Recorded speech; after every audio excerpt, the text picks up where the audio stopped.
408k plan and definition. What is a 408k plan?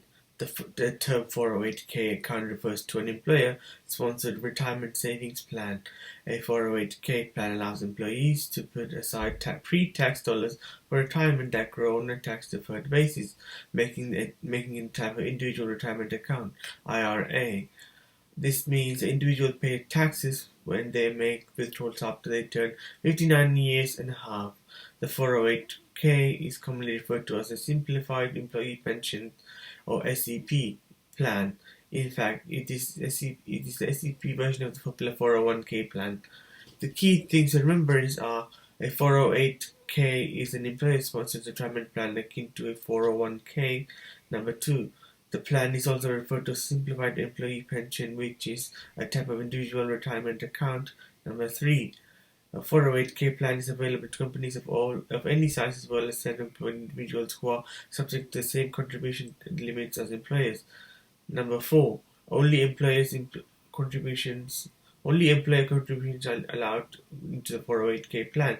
Number 5. The IRS limits how much employers can contribute to the employees' 408k plans. Understanding 408k plan.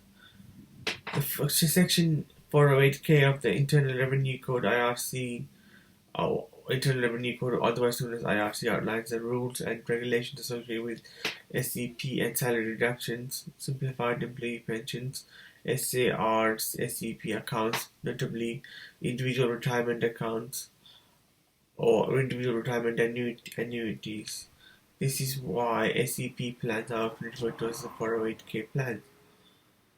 The IRC highlights the requirement needed in order to participate in the 408k plan. The plans are available to small businesses of any size and self-employed individuals.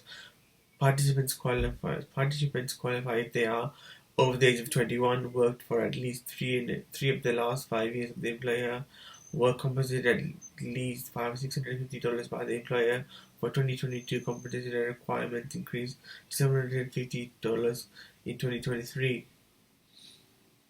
Fast fact: unlike the traditional retirement plan, SEPs don't have the same start-up administration costs. If you would like to know more about this pension plan, please leave it in the comment, and we will be more than happy to explain further. Thank you.